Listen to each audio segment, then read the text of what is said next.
আসসালামু আলাইকুম।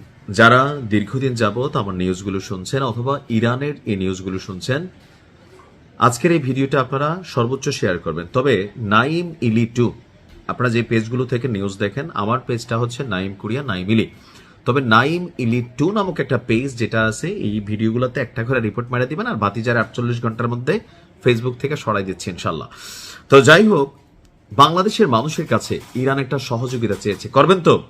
যদি করেন আগে ভিডিওটা শেয়ার করেন। যারা মনে করেন যে ইরানের ফতেহ দরকার, জয় দরকার, আর এই প্রথম বাংলাদেশের কাছে ইরান কিছু চাইলো, তো কি চাইলো? না না ভাই, আপনার পকেট থেকে টাকা খরচ হবে না, ভিডিওটা শেয়ার করেন। তারপরে বলছি যেন আপনার মাধ্যমে আরো 10 জন এই কাজটা করে। তা আমি সব সময় ইরানের জন্য আপনাদের কাছে ব্যক্তিগতভাবে দোয়া চাই।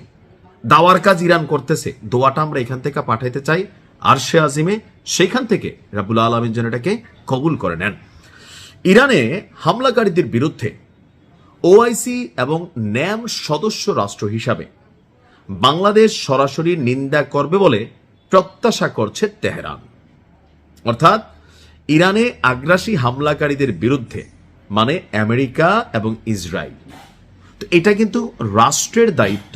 আমরা মনে করি ক্ষমতাসীন বিএনপি সরকার তারা রাষ্ট্রীয়ভাবে এই কাজটা করবে। অলরেডি বাংলাদেশের পক্ষ থেকে এই অভিযানের বিরুদ্ধে, এই হামলার বিরুদ্ধে নিন্দা জ্ঞাপন করা হয়েছে। তো নিন্দা জ্ঞাপন তো সবসময় কাজে দিবে না। ওআইসি এবং ন্যাম সদস্য রাষ্ট্র হিসাবে বাংলাদেশ সরাসরি নিন্দা করবে বলে প্রত্যাশা তেহরানের। আজকে ঢাকার ইরান দূতাবাসে একটা সংবাদ সম্মেলনের আয়োজন করা হয়েছিল।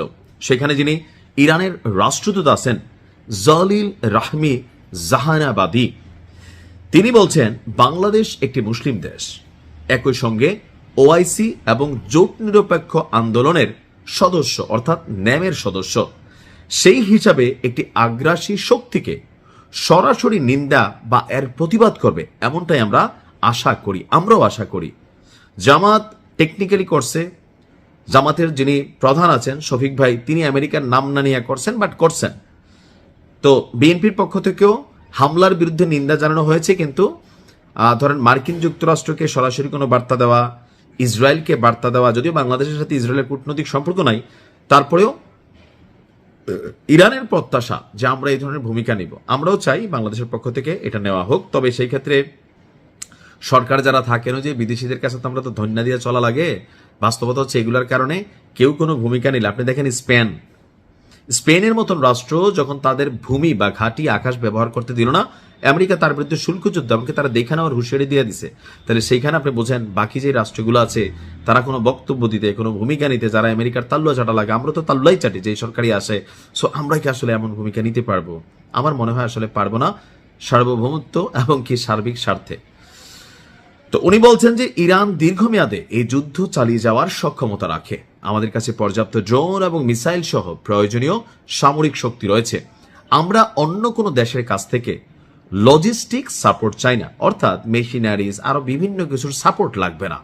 আমরা শুধু চাই একটি মুসলিম দেশ আক্রান্ত হলে অন্য মুসলিম দেশগুলো তার প্রতি সহানুভূতি এবং সমর্থন যেন প্রকাশ করে। আর ইরানে অবস্থানরত বাংলাদেশি শিক্ষার্থীদের নিরাপদ স্থানে সরিয়ে নেওয়া হয়েছে বলেও জানিয়েছেন রাষ্ট্রদূত। তেহরানে অবস্থিত বাংলাদেশ দূতাবাস ইরানের পররাষ্ট্র মন্ত্রণালয়ের সাথে যোগাযোগ রক্ষা করছেন। তো তার বক্তব্য হচ্ছে যে